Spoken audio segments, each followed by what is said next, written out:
Hola, ¿qué tal? Mi nombre es Cintia Cristiá y hoy voy a hablarles de literatura y pintura en Cuento La Hoffmann, El Cristal Solante, que es una obra del compositor argentino Luis Muchila. Vamos a empezar escuchando el comienzo de la obra, que tiene dos versiones, una versión para piano solo y una versión para orquesta. La obra fue compuesta en año 96, 97 para piano solo y adaptada, arreglada como concierto para piano y orquesta en el año 2001. Así que vamos a escuchar el comienzo del concierto para piano y orquesta, interpretado en este caso por la Orquesta Sinfónica de Rosario con el pianista Alexander Panizza. La orquesta está dirigida por Jorge Rotter.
Estos son los primeros 2 minutos del concierto para piano y orquesta Cuento La Hoffmann, El Cristal Sonante.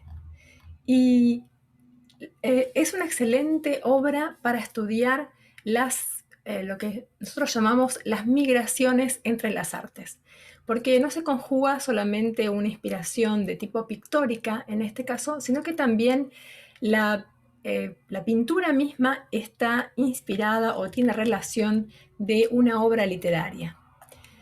Déjenme que les cuente un poco acerca de esta pieza y luego vamos a ver de qué manera migran estos elementos entre la literatura, la pintura y la música. Antes de pasar a la pieza, quiero mencionar un autor que es muy importante para cuando estudiamos las migraciones entre las artes. Es el autor de La correspondencia de las artes, elementos de estética comparada, Étienne Souriau. En 1947, Étienne Souriau publicó este libro, La correspondencia de las artes, y se preguntaba, entre una estatua y un cuadro, entre un soneto y un ánfora, entre una catedral y una sinfonía, ¿hasta dónde habrán de llegar las semejanzas, las afinidades, las leyes comunes? ¿Y cuáles son también las diferencias que podrían decirse congénitas? He aquí nuestro problema. Este tipo de enfoque resulta particularmente relevante cuando el objeto de estudio tiene una influencia proveniente de otro campo artístico, como es el caso del concierto para piano y orquesta que vamos a analizar hoy. Comencemos primero con las fuentes de inspiración.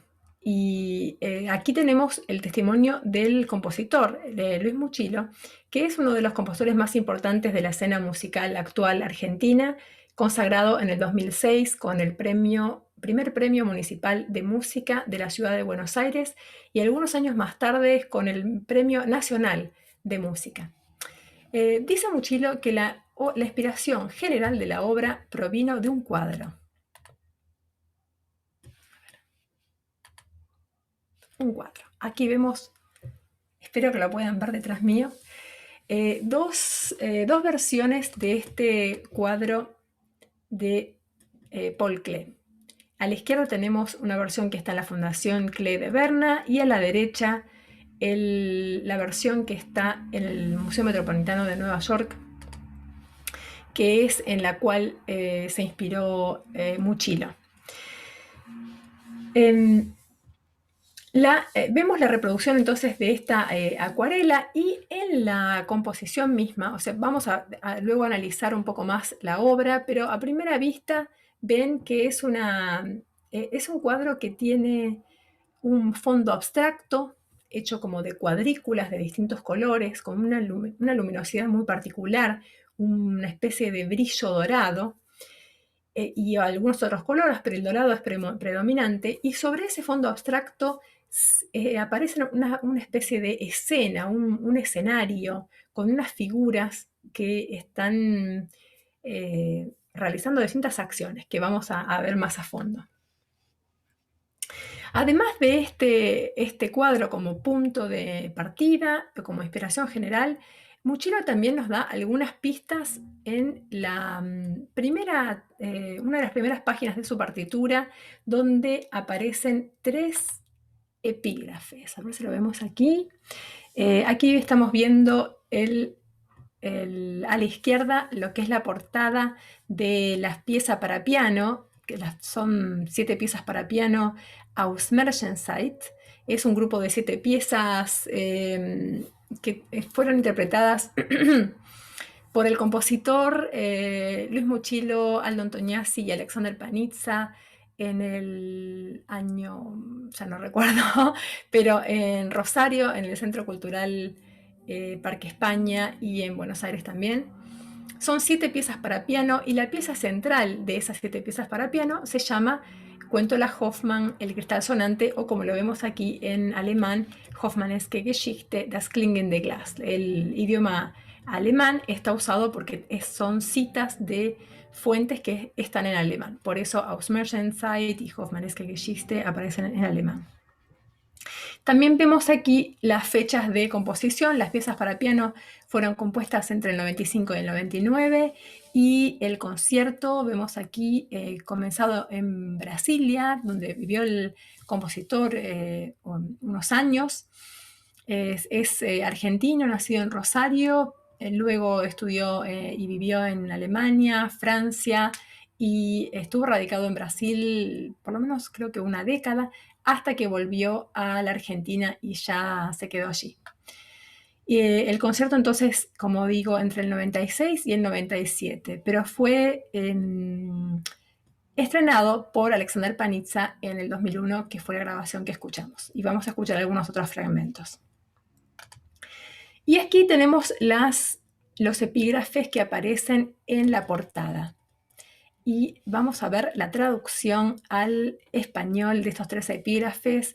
El primero viene de Ernest Theodor Amadeus Hoffmann, que quizás ustedes lo conozcan porque es el autor de El Cascanueces o El Rey de los Ratones, la obra que se usó para hacer el ballet del Cascanueces. Y luego tenemos una cita de Paul Klee y una cita de Rainer Maria Rilke. Entonces vamos a ver las traducciones de estas citas. De Hoffmann tenemos una frase de La vasija de oro, como el acorde etéreo de 3 campanitas de cristal. vayan viendo los distintos elementos, las distintas imágenes poéticas y sonoras que despiertan estas citas. El acorde etéreo de tres campanitas de cristal de la vasija de oro, una novela que vemos aquí arriba de Ernest Theodor Amadeus Hoffmann.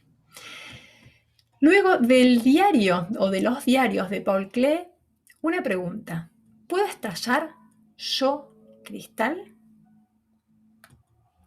Y finalmente un pasaje de los sonetos a Orfeo de Rainer María Rilke: entre los moribundos, aquí, en el reino de la decadencia, sé un cristal sonante que estalla al sonar. Entonces, estos puntos de partida que nos indica el compositor nos abren la puerta para empezar a investigar y a reflexionar y analizar de qué manera se pueden trasladar los elementos de la literatura y de la pintura a la música. ¿Cuáles son los canales que usa para usar la terminología que venimos aprendiendo en este curso?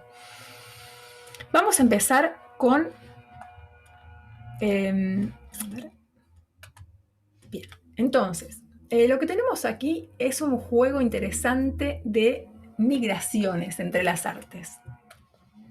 ¿Y por qué digo un juego interesante? Porque no es simplemente que la literatura y la poesía, es decir, el escrito de Hoffmann como obra literaria, el escrito de los diarios de Klee también como fuente literaria, y el poema de Rilke inspiran al compositor a componer su música, sino que sabemos, gracias a los curadores de esta pieza, de esta obra de Klee, que la pintura que vimos de Klee también está inspirada de elementos de Hoffmann. Lo tenemos también en el título, ¿no? El cuadro de Klee se llama Hoffmanneske Geschichte o Cuento a la Hoffmann. Por eso ahora están viendo cómo se entiende o cómo se puede analizar el título del concierto. Cuento a la Hoffmann, entonces es el título del cuadro de Klee, y el cristal sonante es un elemento que está en nuestras tres fuentes extramusicales. Déjenme que les muestre aquí lo del cristal sonante. La idea del cristal sonante aparece en Rilke, pero también tenemos el elemento del cristal en esta pregunta de Klee, que es bastante angustiante, porque proviene de un pasaje donde él estaba ya muy, muy angustiado, muy conflictuado, y hasta se preguntaba si podía ser que él estallara, como cuando uno está realmente tan tenso que le parece que puede estallar como un cristal. Y se combina entonces también el elemento de cristal con el acorde etéreo de tres campanitas de cristal que aparece en un pasaje clave en la novela de Hoffmann. Sobre este concierto, yo he escrito un artículo, después les voy a mandar el link para que lo puedan leer, y es muy fácil encontrarlo por internet. Y si quieren volver a alguno de estos temas o ir más a fondo, pueden hacerlo mediante el artículo. Yo hoy simplemente les quiero dar un punto, una entrada a este análisis, y mostrarle también un poco las imágenes y que escuchemos juntos la música y que veamos cuáles son los canales de inmigración, entonces, sobre todo entre la pintura, que es lo que nos interesa en este curso, entre la pintura y la música. Déjenme decirles también que las distintas fuentes que están mencionadas como inspiración tienen que ver con la música también, por distintos motivos. Por ejemplo, empecemos con el pasaje de Rilke, los sonetos a Orfeo. Y si ustedes recuerdan, Orfeo es un personaje mitológico cuya cualidad determinante era la capacidad de tocar un arpa o una lira, y con ella emocionar hasta las piedras, domar los animales. es decir, un músico. Orfeo es el músico. Entonces también tiene que ver con esta idea, ¿no?, entre los moribundos aquí en el reino de la decadencia. Orfeo va al ultramundo a buscar a Eurídice, su esposa, que murió, y él intenta rescatarla de la muerte y va a buscarla a ese lugar con su lira, como única arma en el reino de los moribundos, a buscarla y a convencer a los dioses que le permitan volver a vivir. Entonces allí está la música en Rilke. En Paul Klee, o Paul Klee, mejor dicho, como se pronuncia en alemán, este artista suizo que vivió mucho tiempo, más que nada en Alemania, pero que comenzó su carrera sin decidirse entre la música y la pintura. De hecho, tocaba el violín muy, muy bien. Tocó un tiempo profesionalmente en la orquesta de Berna y estaba indeciso entre las dos artes. Y llega un momento donde él se da cuenta que, bueno, que hace un viaje a Marruecos y la luz de África del Norte, los colores que se le revelan, lo hacen decidir que hacia la pintura, que es dice él, soy pintor, ¿no? Es como que realmente se da cuenta que es pintor. Sin embargo, la música va a estar siempre incorporada a sus reflexiones y a sus creaciones. Y cuando él es maestro de la Bauhaus en los años 20 en Alemania, está a cargo de una cátedra sobre forma visual, forma pictórica, forma plástica, pero muchas de sus clases, de sus lecciones acerca de la forma, están basadas en la teoría musical. Entonces, cuando hablamos de las migraciones entre las artes, los cuadernos de la Bauhaus de Klee son digamos, un material muy importante para ir a investigar cuáles son los posibles pasajes en cuanto a la forma de lo sonoro a lo visual. Y él incorpora, hace trabajos a partir del ritmo y sobre todo a partir de la forma musical. Y finalmente Hoffmann, o sea que tenemos a Rilke como poeta inspirado en un músico, tenemos a Klee, que es músico y pintor, y tenemos a Hoffmann, que también es un personaje muy interesante porque quiere ser músico, no lo consigue como él quería realmente ser un gran compositor a escala de Beethoven, que era su ídolo, pero no llega realmente a ese nivel. Sin embargo, compone una ópera o inspira también a que otros compongan óperas y es director musical de teatro en Dresde. O sea que tiene todo un fundamento musical muy fuerte, no solamente teórico, sino también práctico, pero a la vez es escritor y caricaturista o dibujante. Y de hecho va a quedar en la historia como escritor, pero va a manejar las tres artes de manera significativa. Entonces, vamos a pasar a analizar ahora el cuadro y les voy a mostrar entonces algunas de las ideas que van a aparecer en este cuadro inspiradas de la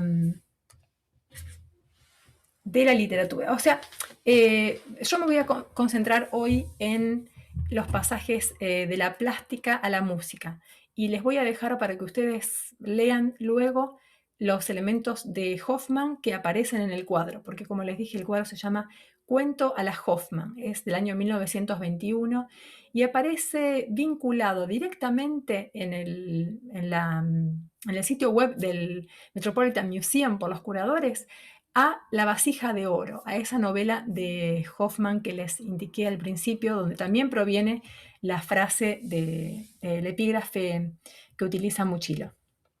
Entonces, ¿qué tenemos aquí? ¿Qué tenemos en esta imagen? Partimos entonces del cuadro. Déjenme que les lea una cita del compositor donde dice por qué le interesó o cuáles fueron las influencias de este cuadro en su pintura, en su música, perdón, de lo visual a lo sonoro. Entonces, uno de los aspectos que más le atrae a Muchilo es la combinación de este fondo abstracto cargado de connotaciones musicales con las figuras hoffmanescas. ¿Por qué decimos que el fondo abstracto está cargado de connotaciones musicales? Bueno, aquí yo les puse un detalle de otro cuadro de Klee que se llama Polifonía. Paul Klee tiene muchos cuadros que tienen títulos que aluden a lo musical. De hecho, es uno de los pintores que más obras musicales han inspirado. Entonces vemos que la polifonía para Klee, nosotros que estábamos hablando de textura, de qué era una textura en la música, y aquí tenemos una configuración visual de lo que podría ser pensado como una textura. Vemos que la textura, entonces, la polifonía, la textura polifónica para Klee, se puede visualizar como una cuadrícula de puntitos muy, muy pequeños de distinto color que van a ir como contestándose. O sea, si ustedes se imaginan esto como una partitura y cada una de estas líneas horizontales como una línea melódica o un instrumento en particular, van a ver una cantidad de lo que llamamos juegos contrapuntísticos, o sea, cuadrados, por ejemplo, este cuadrado rojo que aparece aquí abajo está un poco después, eh, más pequeño, y está quizás dado vuelta. Eso todo alude a la técnica compositiva polifónica en la cual un motivo va a aparecer imitado. Siempre la polifonía trabaja con imitación, imitado a veces de manera directa y a veces con distintas variaciones, quizás invertido, retrogradado, una cantidad de operaciones combinatorias de los sonidos que construyen esta trama polifónica.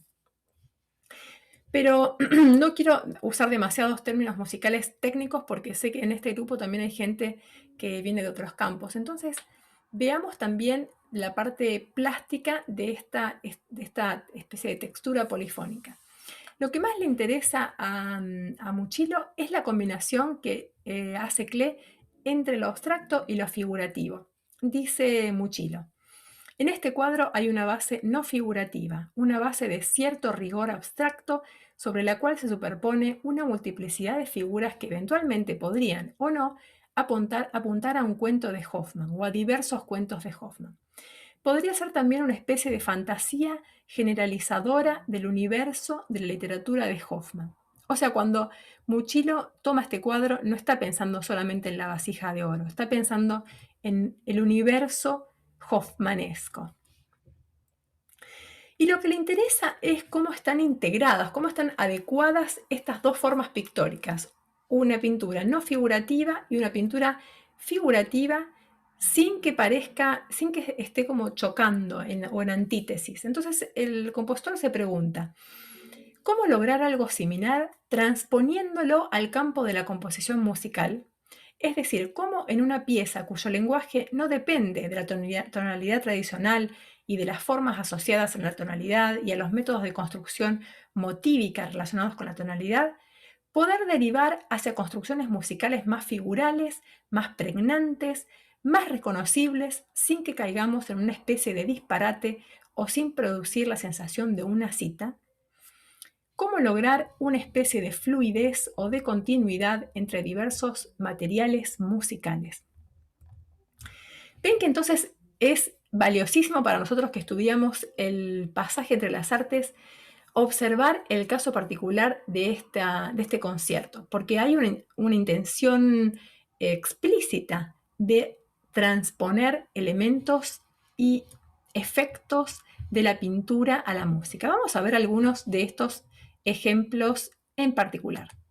Comencemos con este fondo dorado. El fondo dorado es una de las cosas que más lo atrapa al compositor, y relaciona este fondo de la imagen con un timbre. No sé si recuerdan que el timbre es el tipo de sonido de un instrumento. Entonces, este fondo abstracto tiene que ver para el compositor con un timbre particular, un tipo de sonoridad particular.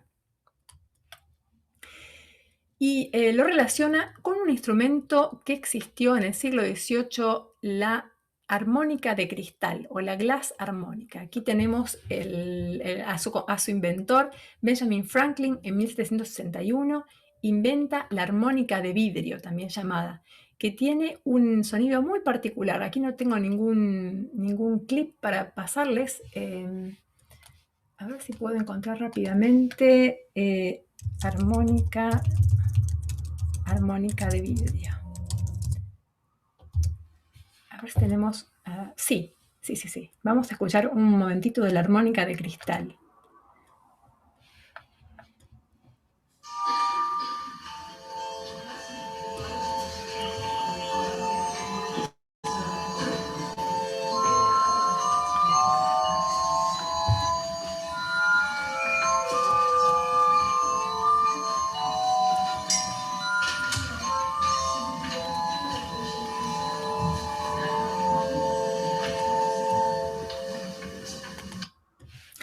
Este es un ejemplo entonces de la sonoridad etérea y luminosa de la armónica de cristal, que como ven está basada en el sonido que pueden obtener si tienen una copa y la mojan y luego pasan el dedo así y con distintas cantidades de agua y va a ir produciendo distintas frecuencias, distintos sonidos. Bueno, este instrumento fue bastante popular en la Viena imperial. Y, entonces, es un tipo de sonoridad que el compositor busca emular en su concierto. Para evocar esta sonoridad mágica de la armónica de cristal, va a apelar al uso de una celesta, de un glockenspiel, una marimba, un vibráfono, dos arpas, campanas y otros instrumentos de percusión. O sea, todos esos elementos van a estar en su concierto para piano. También en la pieza para piano, es decir, la versión inicial del concierto, va a aparecer muchas sonoridades, digamos, alturas bien agudas para que suene de manera mágica o cristalina. Entonces ese fue el concierto, el comienzo del concierto que escuchamos al principio. Tiene que ver un poco con esta duplicidad de lenguajes plásticos y sonoros. La abstracción y la figuración y más bien un fondo, armonías no triádicas, como pongo acá en la diapositiva, y motivos pregnantes, es decir, como si estuviéramos escuchando una cantidad de armonías que no son las tradicionales en la tonalidad, pero los motivos en sí van a ser de construcción más bien tonal. Entonces, me gustaría volver a escuchar un poquito el comienzo del concierto, ahora teniendo en mente esta duplicidad de lo abstracto y de lo figurativo.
El fondo abstracto y luminoso es evocado de manera tímbrica y armónica, trabajando sobre el registro agudo de los instrumentos, en un lenguaje que intenta alejarse de las connotaciones tonales. Quien escribió también acerca de Klee y la música fue el compositor Pierre Boulez, Boulez, quien al observar fondos abstractos pintados por Klee, imaginaba una música que, como nubes, no evoluciona realmente, sino que se contenta con cambiar de apariencia. Esa es una cita de Boulez. Las armonías del concierto de Muchilo se despliegan entonces como una atmósfera difusa, sobre la cual comenzarán a delinearse poco a poco las figuras hoffmanescas de Klee transformadas en elementos musicales. El personaje, por ejemplo, vamos a ir viendo uno a uno algunos de estos personajes que se transforman en elementos musicales. No sé dónde ponerme. Aquí tenemos una figura que es como un muñequito, un señorcito con peluca. El compositor lo ve como un personaje del siglo XVIII, con esos con una peluca larga, y lo relaciona con Casanova. Lo considera incluso un homenaje subyacente a Mozart. Esto podría ser así, porque había una viva admiración de Klee hacia Mozart. Y vemos, por ejemplo, como una evidencia de esto, una pintura de 1919 que se llama Un Don Giovanni bávaro. Un Don Giovanni de Bavaria. Bavaria era la zona donde vivía Klee. Y se supone que esta es una especie de autorretrato de Klee mismo, del pintor, como si fuera un Don Juan. Recuerden que el personaje de Don Giovanni o de Don Juan es un hombre muy mujeriego, que va conquistando mujeres y luego las desecha. Esto fue inmortalizado por Mozart en Don Giovanni, pero también hay obviamente bases literarias y es una especie de personaje arquetípico. Entonces se supone que ese hombrecito que va subiendo una escalera que vemos allí en el cuadro de Klee es él mismo tratando de entrar a las distintas ventanas de las mujeres que algunas eran sus amantes y otras eran mujeres que él admiraba. Emma, Mary, Katy, Chancy, etc. Y está la escalerita, las ventanas, porque don Juan o el amante aparecía de noche y se metía por las ventanas, por los balcones, haciendo visitas a sus amantes. Entonces, tenemos esta figura que está asociada a Don Juan o a Mozart o a ambos. Entonces, para el compositor, esta figura lo hace pensar en, digamos, en una danza veneciana de seducción. Por eso aquí yo puse, que ven aquí arriba, segundo movimiento o segunda sección. Son 7 secciones las de este concierto. La primera, el animato fantástico que les puse relacionado con la sonoridad dorada. La segunda es la forlana, que por momentos se transforma en un minuet fantasmagórico, dice Muchilo. La forlana era una danza veneciana de seducción, por eso tiene que ver con el siglo XVIII, pero también con la seducción y también un poco con el carnaval veneciano del engaño, del disfraz.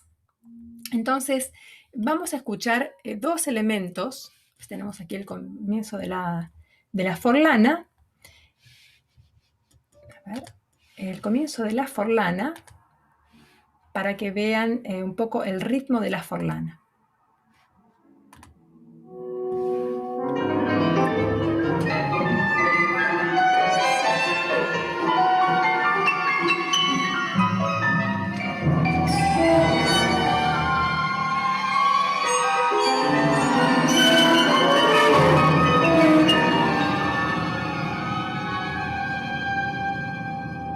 El minuet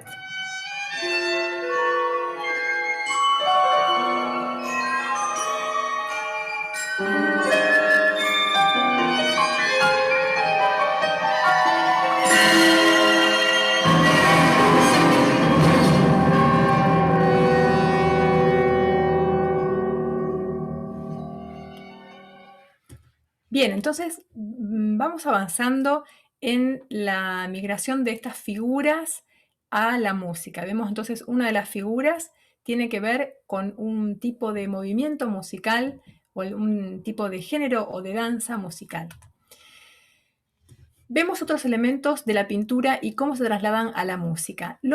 Estos especie de relojes y campanarios, que son muy importantes en la novela de Hoffman, eh, representan el tiempo que va pasando y el tiempo de la realidad y de la ficción. Si pueden leer La vasija de oro, se los recomiendo, es una novela lindísima, muy entretenida y que tiene que ver se puede leer con varios niveles, con un nivel, digamos, directo de una historia de amor, un poco fantástica, y también como con una segunda lectura más de iniciación. Así que no les digo más nada, les dejo abierto por si la pueden leer y tratar de relacionarla con los elementos que aparecen en la pintura. Entonces, pensando en el tiempo, en los relojes y en el campanario, ven una especie de gallito allá arriba con otro reloj y en un campanario, Muchilo inserta en el ritmo del minuet algunos acordes que remiten a campanadas. Los tienen allí en la partitura, pero vamos a escucharlos en la grabación. Estos acordes van a reaparecer a lo largo de la pieza, a veces están iluminados por un golpe de triángulo y siempre están acompañados de una indicación cintilante o centelleante para remarcar su luminosidad. Seguimos siempre con esta relación de lo visual, de los elementos visuales a lo sonoro. Escuchemos entonces los acordes campanadas. Acordes campanadas.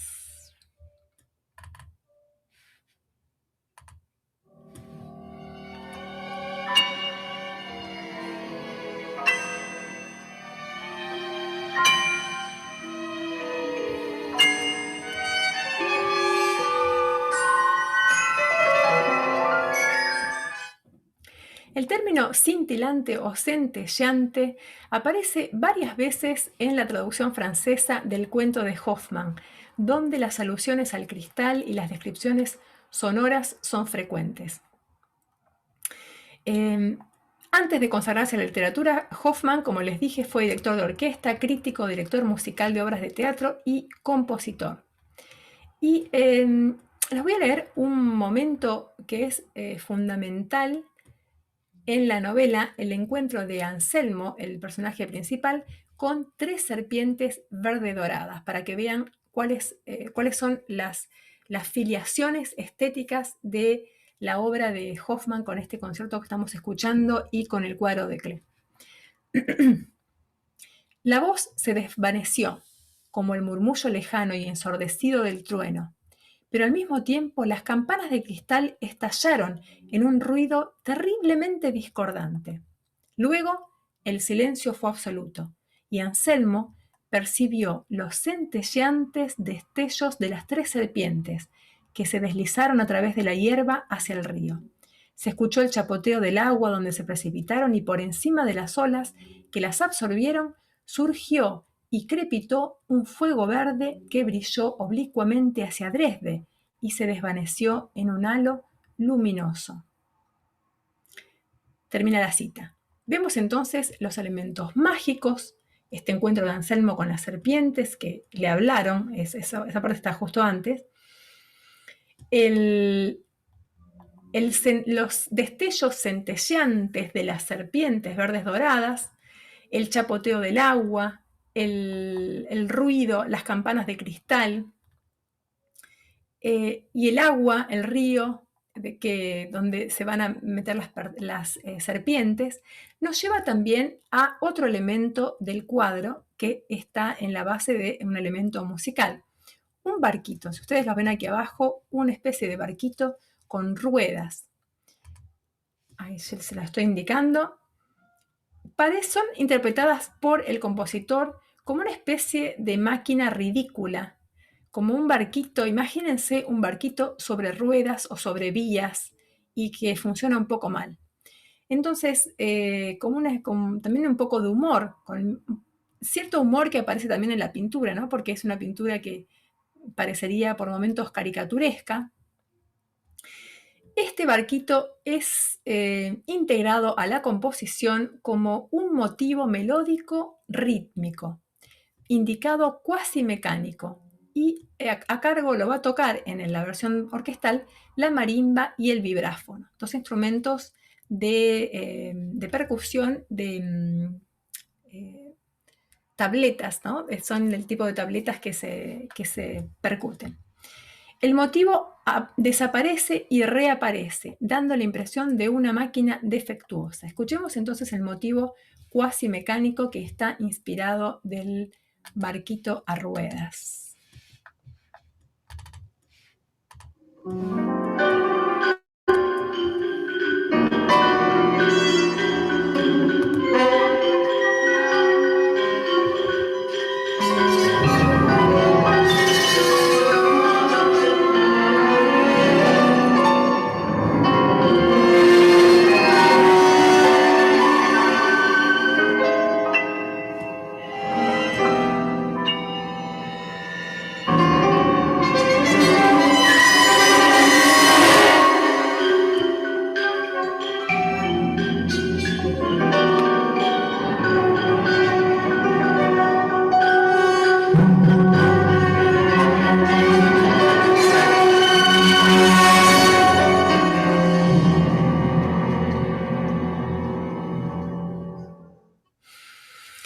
En esta misma sección del cuadro aparece una nueva instancia de migración de lo visual a lo sonoro, porque la peluca enrulada del personaje parece transformarse en una espiral de humo que se extiende diagonalmente. Este arabesco es traducido por gestos ascendentes y espiralados que aparecen en el piano mediante el encadenamiento de gruppetti, como es posible escuchar claramente en una cuasi cadenza. Vamos a escuchar esta cuasi cadenza del piano entonces, que hace todo un gesto ascendente, e imagínense que para aquellos que son de ustedes que son del ámbito de la música, un gruppeto es un tipo de ornamentación sobre una nota. Si tenemos una nota principal, pongamos la, el gruppeto va a ir hacia arriba y hacia abajo de esa nota. La, ri, ra, ra, ram. Por ejemplo, y ese sería el encadenamiento del gruppetti, ¿no? Esta especie de dibujo de S, también el tema de las serpientes, dibujo de S que se va encadenando y va subiendo. Vamos a escucharlo entonces en el piano.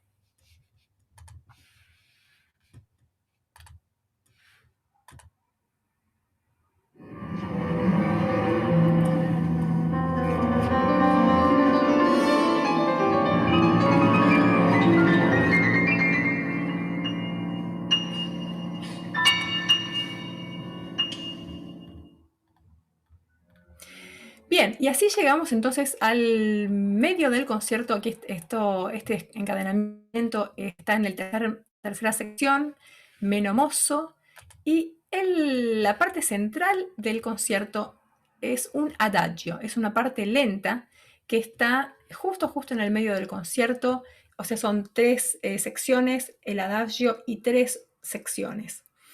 Y aquí en el medio, entonces, en este adagio, que es como una especie de momento romántico, hay muchísimos gruppetti. O sea, este es el gruppetto singular, gruppetti plural, en italiano, como casi todos los términos de teoría musical.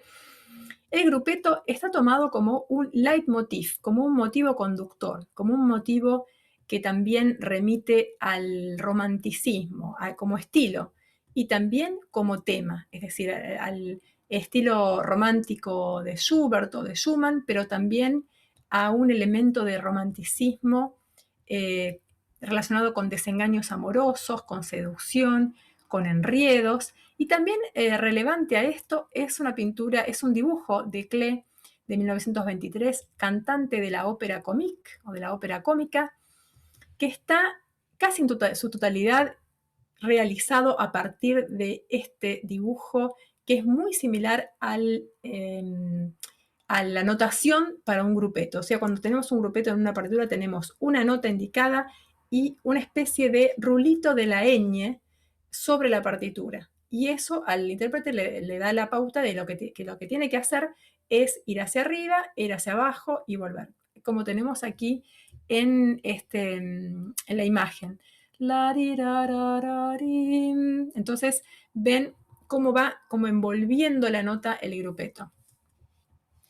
El adagio está compuesto, si bien el grupeto está por todo el concierto, es como una unidad, es como un elemento unificante del concierto, va a aparecer con mayor predominancia en el adagio. Y tiene relación entonces con el elemento central también del cuadro de Klee. Vemos que en el cuadro de Klee hay una simetría que, si bien no es perfecta, hay una cierta simetría, un cierto balance entre los elementos que están a un lado del cuadro y al otro. Me gustaría, a ver, me voy a poner en el medio del cuadro. Ah, está. Entonces, no hay una simetría estricta, sin embargo, hay un balance entre lo que está pasando a los dos lados del cuadro, una especie de simetría no perfecta. Y tenemos también a lo alto, o sea, en el medio del cuadro, tenemos esta figura de una mujer que está levantando los brazos, como interrumpiendo el paso hacia lo alto.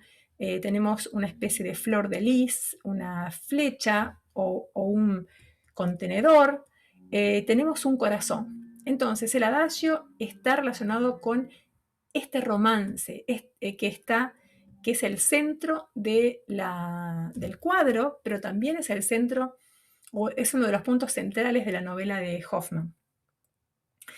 Entonces, relacionado con el corazón, que está en el medio del cuadro, el adagio central constituye una suerte de interludio amoroso que contrasta con el resto de la composición. En la partitura, solamente en este movimiento encontramos palabras de expresión íntima, como soñando, acariciando, intenso, exaltado, dolente. Y el piano y la celesta van a tener aquí una especie de diálogo, como si fueran amantes. Vamos a escuchar el diálogo del piano y la celesta como dos amantes. A ver, adagio. También pongan atención en el grupeto, ¿no? Movimiento, entonces es una nota que sube, baja y vuelve a subir.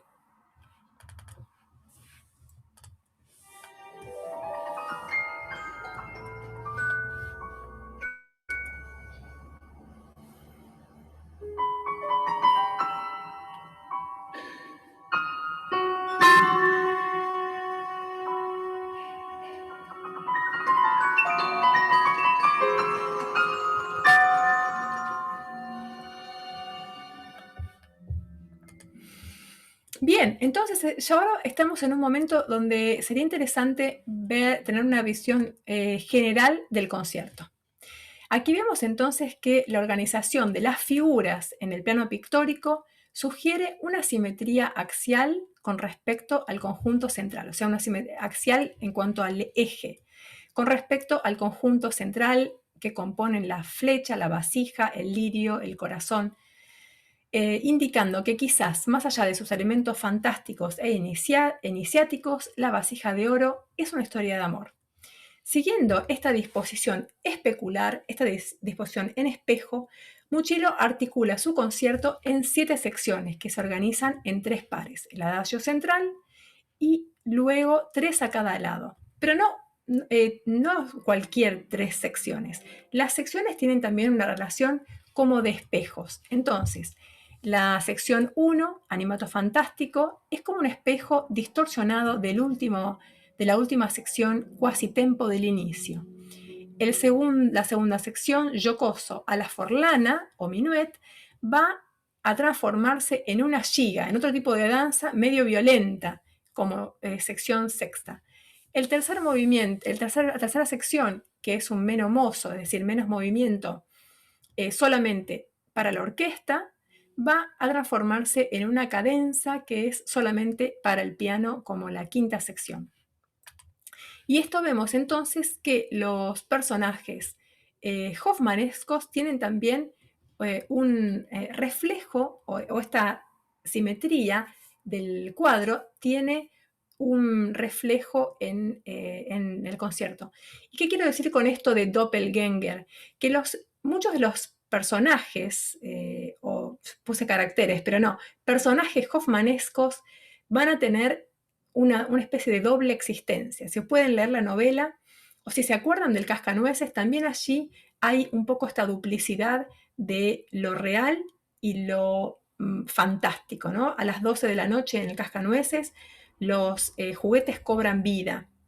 En la novela de Hoffman también a la noche, muchas veces a las 12 de la noche, o hay momentos donde hay un personaje que es un archivista, que en realidad es un alquimista, y una mujer que vendía manzanas que se convierte en una bruja en la otra dimensión. Siempre hay como una duplicidad de personajes que son reflejos distorsionados de sí mismos. Por eso la figura del doppelganger, de este personaje como con dos caras, como Dr. Jekyll y Mr. Hyde.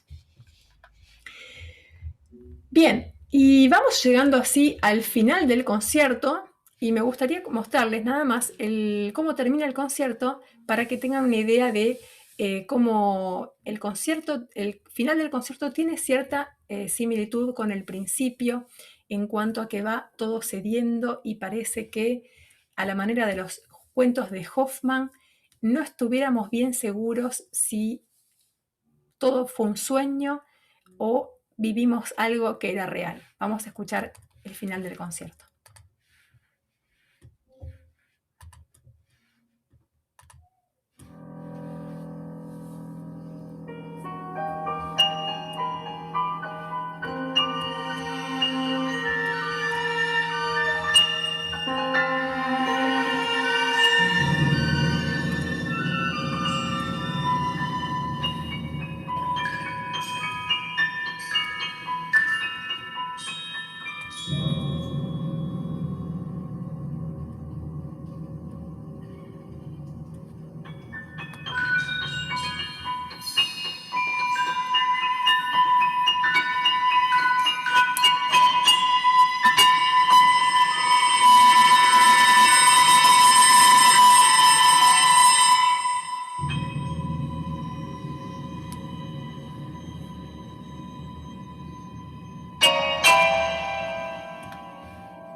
Bien, y con esto voy llegando al final de este video, de esta clase, con la actividad ahora que les queda a ustedes.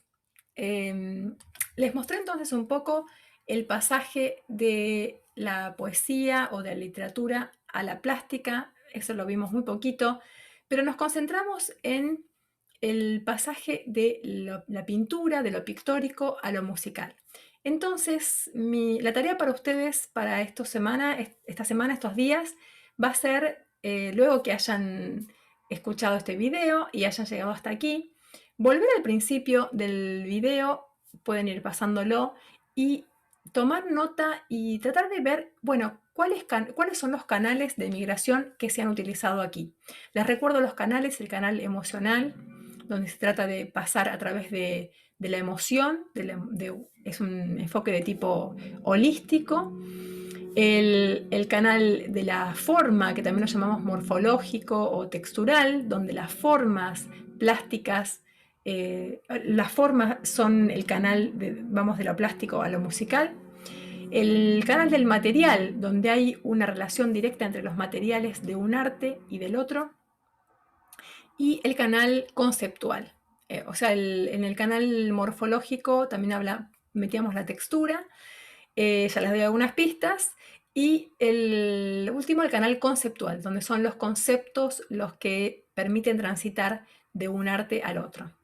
Entonces les propongo que en un foro que vamos a crear para ustedes, vayan poniéndonos sus ideas, sus sugerencias acerca de cuáles son los canales que se transitan en esta pieza, y pueden tomar entonces las distintas los distintos ejemplos que les fui mostrando, para decir, por ejemplo, bueno, el canal emocional porque esto, esto y esto, o el canal morfológico porque pasa esto, esto y esto. Así que traten de decir cuál fue el canal que se utilizó, pero también darnos la explicación o la evidencia de por qué ese canal. Y nosotros al final de la semana vamos a compartir los resultados, a ver si estamos más o menos pensando lo mismo. Bueno, y con esto me despido, espero que tengan una linda semana y pueden complementar entonces leyendo todo el artículo, que es muy interesante a mí me parece, porque obviamente le dediqué mucho tiempo para hacer esta investigación. Pueden leer también, buscar, está por internet, La vasija de oro de Hoffman, que es lindísima. Si no escucharon todo el concierto, pueden escuchar el concierto entero, les dejamos los links también para hacerlo. Y nada más, esto es todo. Espero que con esto completamos entonces la unidad 2 de la pintura a la música y seguimos entonces avanzando en este curso. Un saludo a todos, que estén muy bien, cuídense mucho. Chao, chao.